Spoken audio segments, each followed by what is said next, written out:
All right, pro wrestling fanatics, back again. Hey, call your friends, call your neighbors, call the community.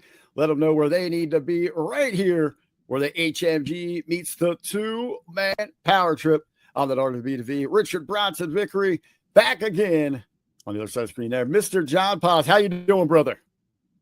I am doing good. Great to be back here, and I always love that music. So I'm always gets me pumped when I hear that music. Absolutely there. As we're kicking off the show here, moving our layout around there. So I forgot I had it shipped a little bit for my Edgewater race report. But pause, we're back at it here. 10 topics, 10 conversations. Last week we had a great go around all things take team wrestling. Some great feedback about that. Hey, but we thought we're going to live in the modern day. We're going to live for today. So we've got some modern headlines that we're going to run down here for you right now. Pause the talk of the town of the wrestling world. And it happened this past Monday morning. Well, Monday for us here on the East Coast in the States. AM Raw, my friends. The wrestling world stood still. It is the obstructed vision. It seems as if Bron Breakker might have went into business for himself. He spears the living hell out of the one, the only, the world heavyweight champion, Seth Rollins. He quickly in turn asked Bronson Reed, hey, are you on page? Are you on board with me? Paul Heyman, what do you say? They all kind of agree here.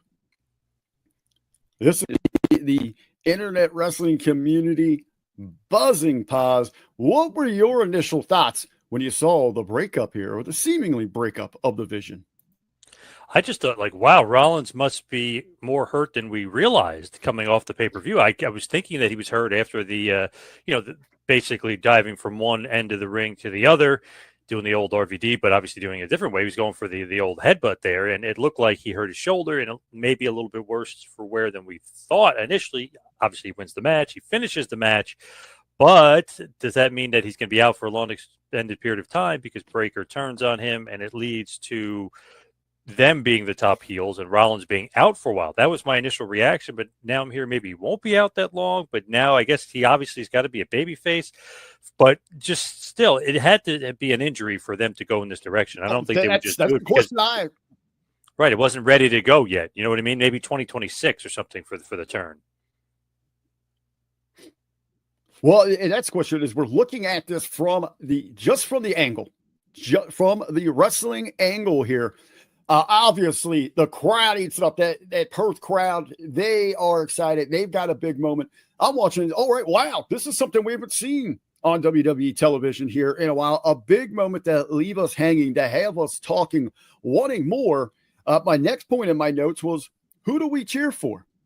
Who is the babyface? Because when I'm looking at these four individuals right here, there is no redeeming qualities about any of them, especially since WrestleMania when we saw this group come together.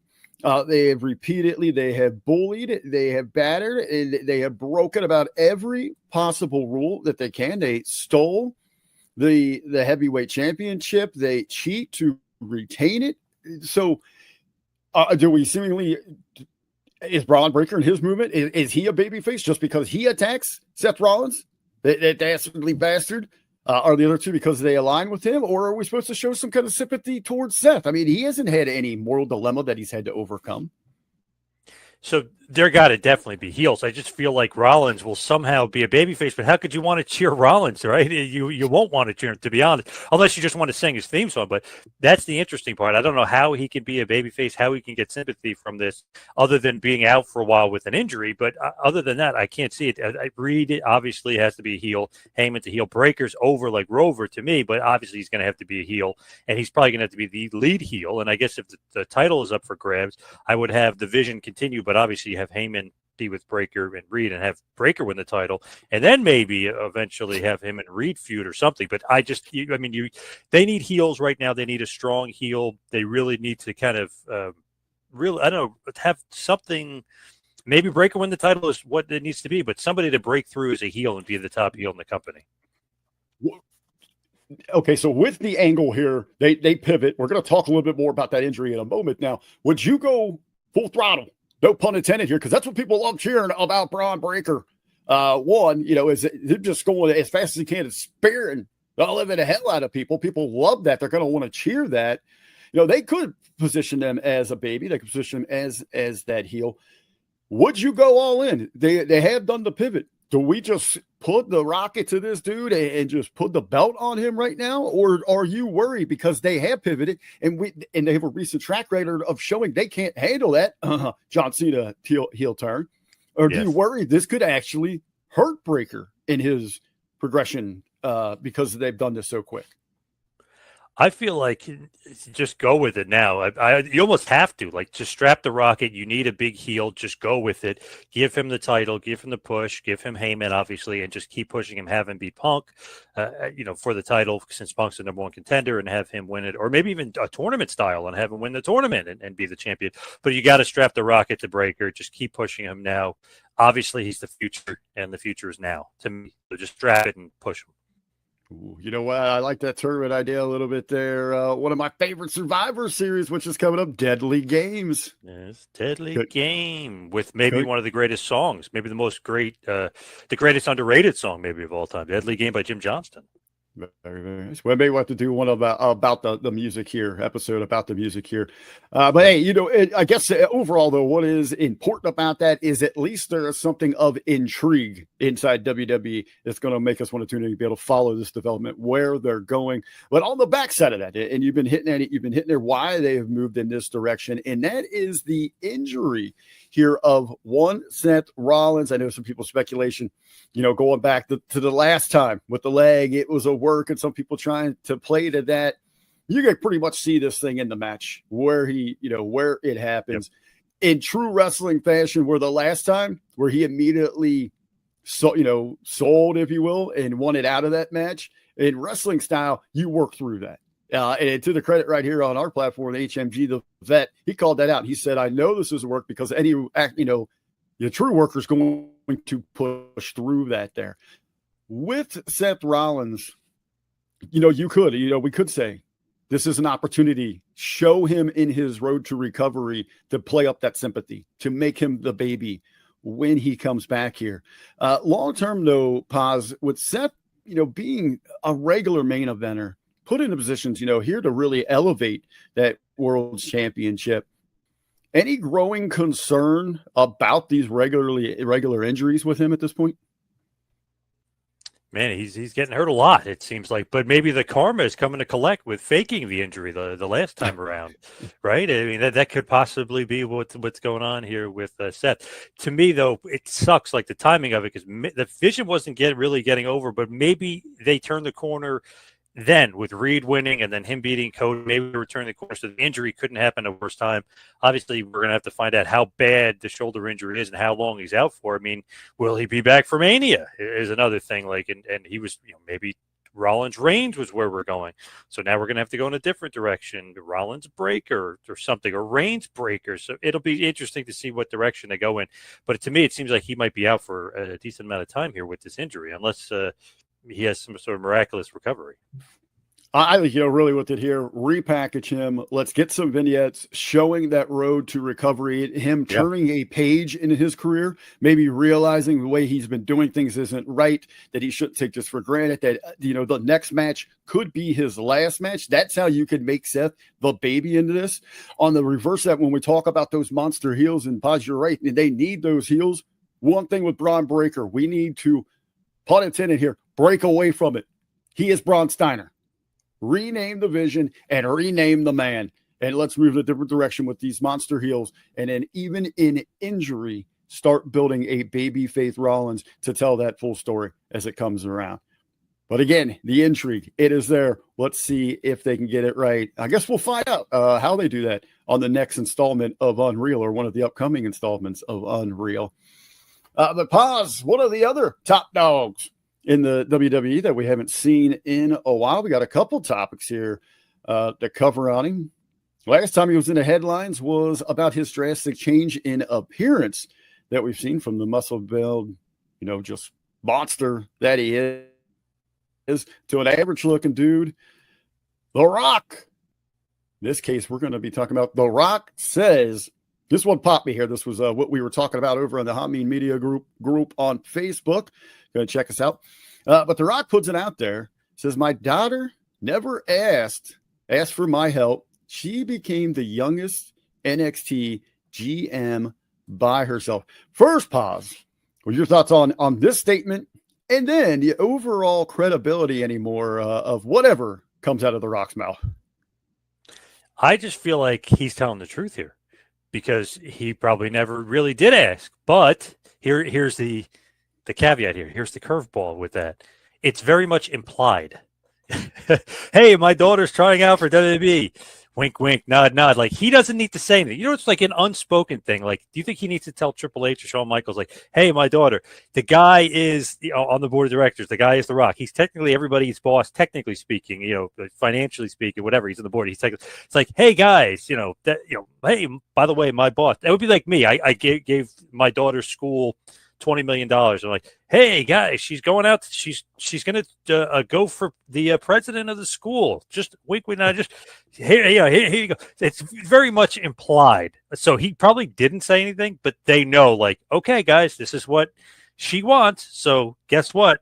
Rock's not saying anything, guys, but this is what's going to happen. Hello, wink, wink, not, not. So I think he probably didn't say anything, but they know what they have to do. First of all, why even feel the need to say anything about it? In this manner, because immediately everyone's going to be like trying to call, oh, this is BS. Why not approach the matter with, you know what? She does have ties. It's just not me. It's an entire bloodline. It's been in our family, but there's been a lot of other people in those positions that haven't lasted this long in this company, that haven't found any sort of success. It is about, okay, you've had the ball given to you, but you've still got to be able to run with it. Why can't you frame it in that light? Or you go, my initial thought was, okay, you didn't ask anyone to make her the GM. So Ava, on her own, it was her own terrible wrestling ability that they had to say, we got to find something else for her to do. Right. So let's just make her the GM. She's not getting it in the ring. She's not cutting it because it was taking her a while and she wasn't getting any better at that. But hey, again, nothing wrong with being born on second base. You still got to take the ball and carry it yourself. But speaking of Ava, I don't know if you count this, Poz. What was Ricky Saints looking at here? Yeah, he got caught, huh? Ricky would, Yeah, he definitely got caught. I don't know. I don't know if you know this, but she won't have any interest in Ricky Saints for many different reasons. But she won't have any interest in him. All right. She has a girlfriend. She has a girlfriend. Just throwing it out there. She has a girlfriend. So she will not have any interest in Ricky Saints. No offense to Ricky, but Ricky. But that will not prevent Ricky from looking. You know what I mean? He's still going to look. Yeah. Ricky, not her type there, not her flavor of the week. Sticking with The Rock, a little bit of bad news here. This highly acclaimed, everybody raving about it. He's supposed to be award-winning, but the Smashing Machine is not doing so well at the box office. The lowest opening for The Rock, and it looks like the pick is going to bleed with a $10 to a $15 million loss. Poz, what is up with this, I don't know, bomb at the box office for The Rock? I feel like it's much more of like a niche movie, and I feel like he knew going in it wasn't going to be like this big, necessarily big moneymaker. This was much more about him and his acting and him trying to win an Oscar than that, which is funny because people were making the joke of, oh, now that that movie's not very successful, he's going to go back to wrestling. Who's he going to wrestle next, Cody or Roman? And they're pushing it that way.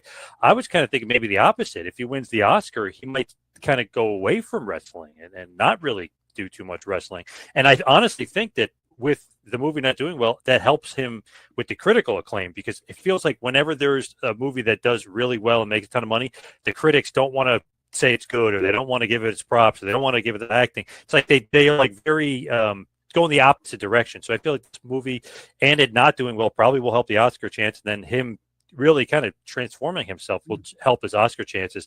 So I feel like he knew it wasn't going to make money. He agreed to take a lot less money to do the movie. So obviously he knew kind of going in what he thought of its chance of being like this blockbuster hit. That wasn't the type of movie I think he knew it was going to get.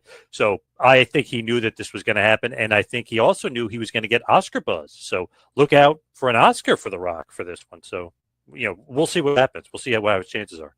Interesting takes there, Poz. And obviously, the transformation. So many people speculating afterwards that this was simply a ploy to get that nod for the Oscar itself.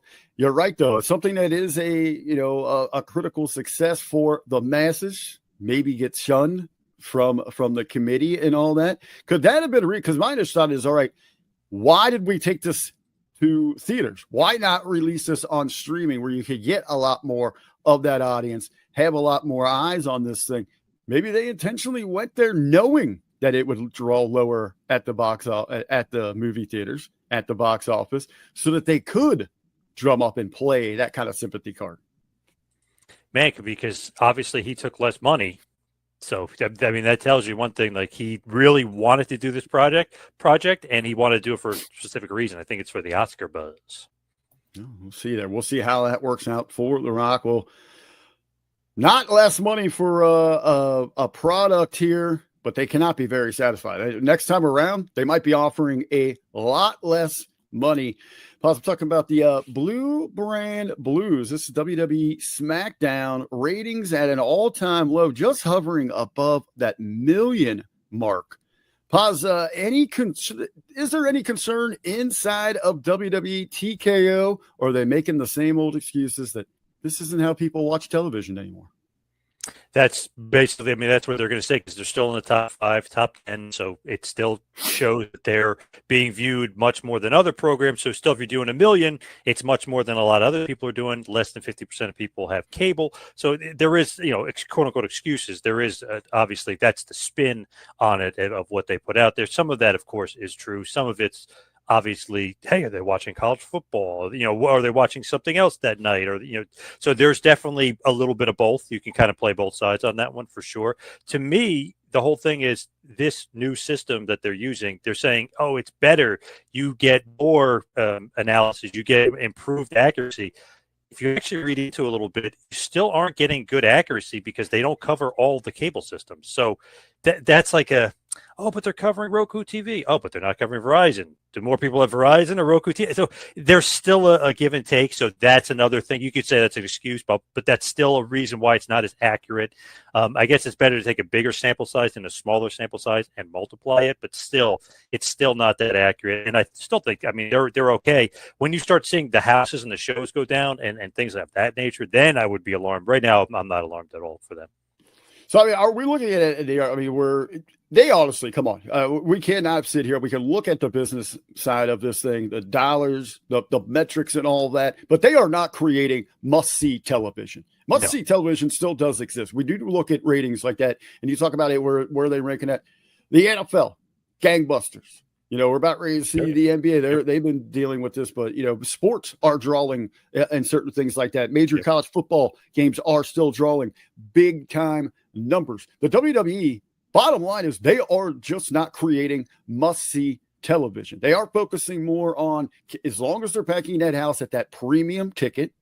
But I think right now where they really need to start looking at is if they're going to start losing on their advertising side. Right. Of this thing. That's where they'll start taking that financial hit. Let me ask you this. Could we get to a point where TKO, and we're going to talk about some of their cost-cutting measures coming up here in a moment, they are a bottom dollar. They're looking at that bottom dollar. Bottom line counts the most for them. Yep. Could you see them, Poz, sooner than later realizing we don't need to be on the road when we're doing rounds in the States every Monday and every Friday at different venues? We can do block recording because we're not creating must-see, and we're focusing. It's a magician's trick that we think that people are really absorbing our content through our social media, through our YouTube and things like that. Would it make more sense to go back to a studio style, or the days of the block where we tape 2 or 3 episodes in a night or a weekend? That's actually a good point. I hope not, but that's That's viable for sure. That's actually not a bad idea. Yeah. So my mind was you sell when you go to like a metropolis area. Let's say because they just bought the last Cena match, DC. You go to anywhere like that and say, if you want us, you have to buy a 3-day premium live event weekend. We'll give you SmackDown, we'll give you the event and Raw, and you got to pay this top dollar.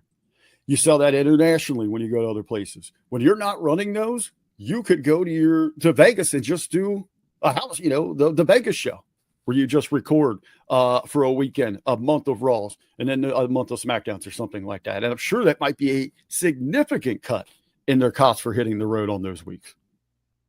Never know, but it does seem like when they're actually hitting the road and they're doing these, it seems like they're drawing really, really well despite high ticket prices. So until you start seeing that go down, then obviously they might be in.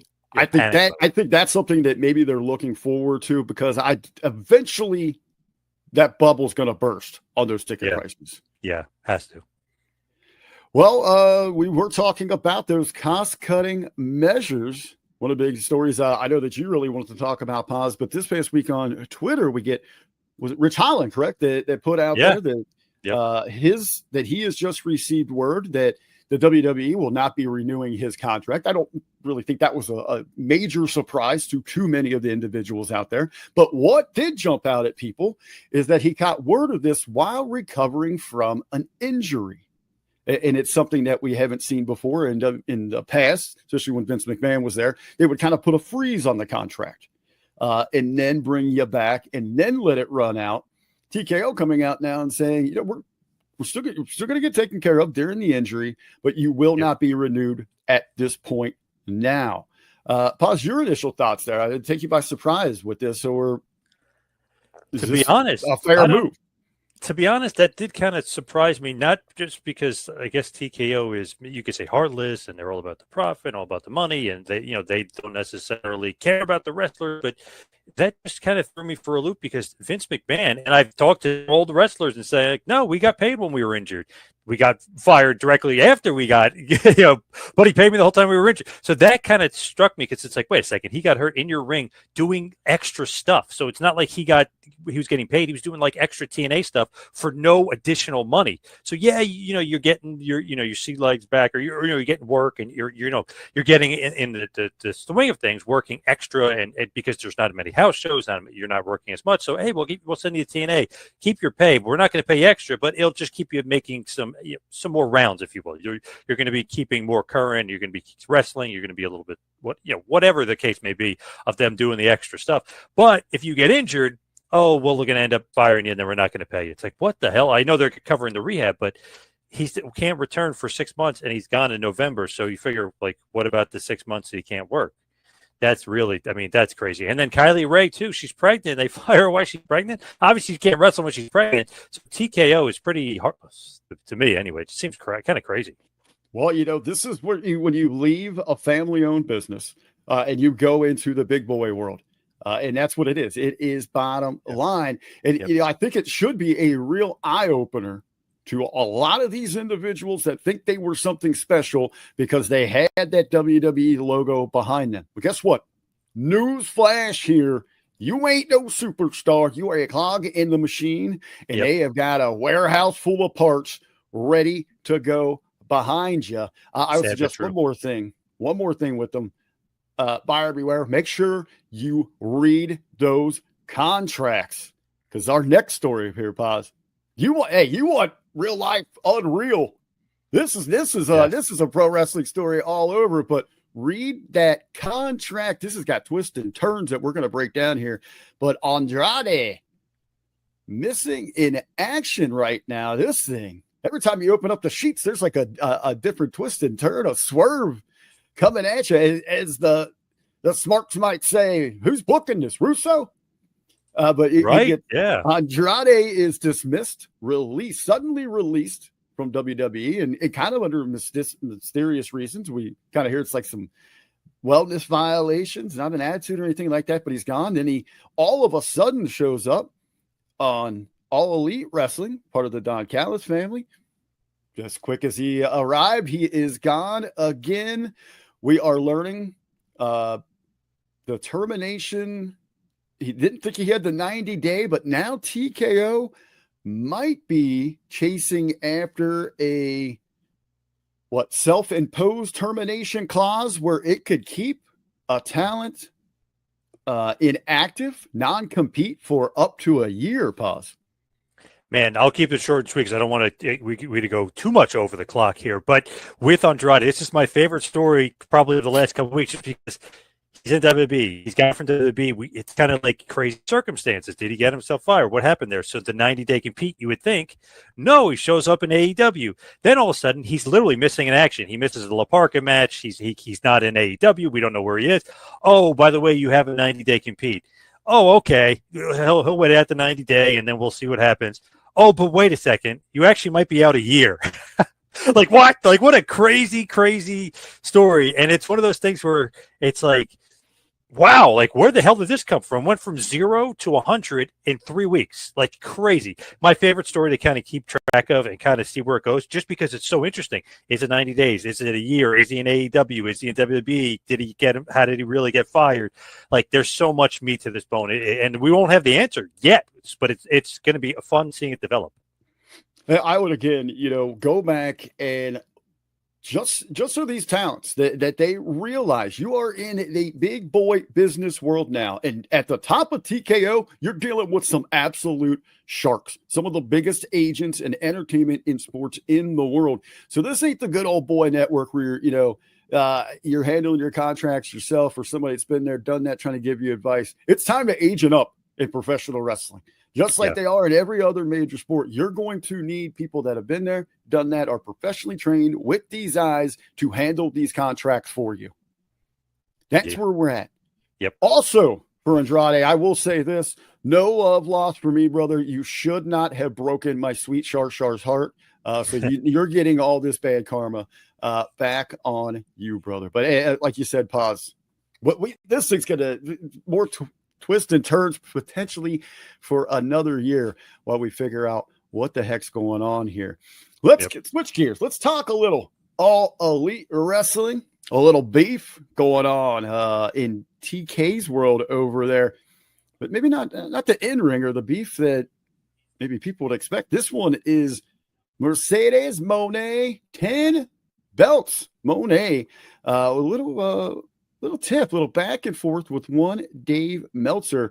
Meltzer was asked by some fans about the potentially who will be named the PWI's #1 female wrestler for 2025. And Dave went through a long list of potential candidates there, putting over some talents from WWE. Of course, they're at AEW with Tony Storm, some of the big names, EO from WWE, Tony from AEW, some names in Japan as well. Well, Mercedes Mone took offense to this, and she fires back there on the Twix and says, "You dumb, stupid, salty mark. I am the greatest of all time.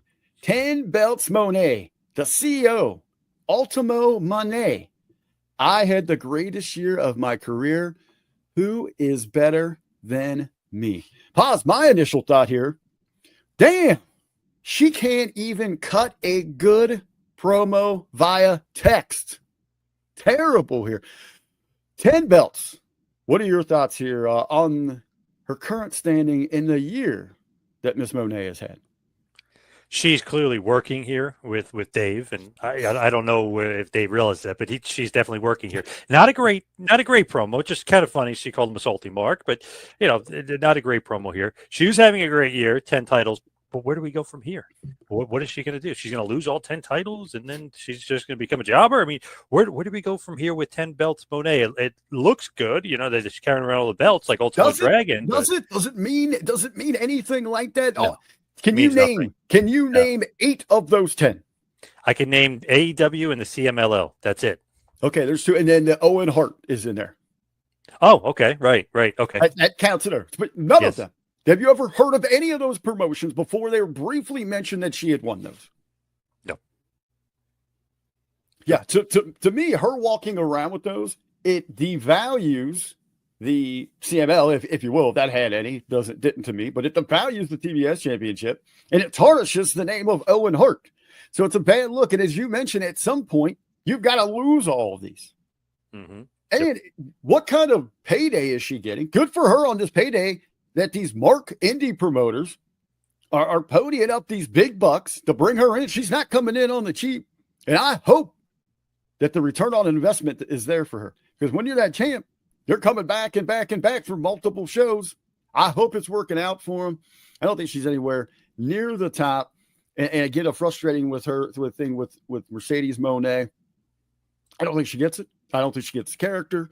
The in-ring at all, she just tries to do too much there, but she still has tremendous value because people gravitate towards her for some reason. So with the marketability, it is there with her. I just don't think she gets it. But Poz, let's talk about a few ladies that absolutely do get it. It's so great to see them get their flowers. The TNA Hall of Fame recently inducts Mickie James and the beautiful people. Not a you deserve it. You freaking earned it, ladies. Totally agree. Much deserved. Kind of almost surprised it didn't happen sooner, to be honest. Just to throw that out there for all three of them. Just they're beautiful people. If you remember, they were carrying the ratings for a while there in TNA. They were getting the highest ratings in some of the good periods of TNA. And Mickie, obviously, an all-time great. So much deserved. Congratulations to all three on the TNA Hall of Fame. Maybe long overdue, if I can say that. You look at when we talk about women's wrestling and WWE pound at their chest and, toot their horn about the evolution, all that. The best women's division, arguably, that's ever existed was this time period where you had the likes of a Mickie James, the beautiful people, Gail Kim, and Awesome Kong, ODB, when they're at the forefront leading the Knockouts division in TNA. They are the game changers. People weren't just like, hey, there was some good women's wrestling. They were carrying the show, carrying the promotion at that time. Yeah. And I know your boy Dutch, was there behind the scenes helping them out there. But it was those ladies out there in the ring, front of the camera, that changed the freaking game. My question now is, I'm screaming to the high heavens, why aren't we seeing more people like Mickie James, like the beautiful people, put in more prominent roles, power roles inside of WWE and All Elite Wrestling? I know there are a few. I know like Molly Holly is an agent, but why aren't we getting more of that? Why aren't we handing creative control of these struggling, especially over in WWE? God, they are brutal, that women's division on both sides of that. Brutal. Why aren't we handing the reins over to the likes of them and letting the ladies that have the true trailblazers that have been there to elevate women's wrestling guide the true future? I agree. That's a good point. The cultist is over there. Might as well bring in Mickie. Make it happen. Yeah. Well, don't send her stuff back in a garbage bag this time. Well, Poz, that brings us to the end of the show here. And that means it is time for the Pop of the Week. John Cena is on that retirement tour. And yes, gentlemen, you can get in on the action. And I mean that. You can get in on the action right now because all the ladies are craving right here with the John Cena Championship replica belt. Yes, 40-year-old wrestling fans will be wearing his limited edition John Cena Championship. And cha-ching, scoring, baby. Yeah. Get yours today and get those ladies lined up. All right, it's going to wrap up this episode of the 10 Count. Poz and I will be back here next week with more pro wrestling talk. 10 conversations, 10 topics, 10 conversations. You know the drill. This has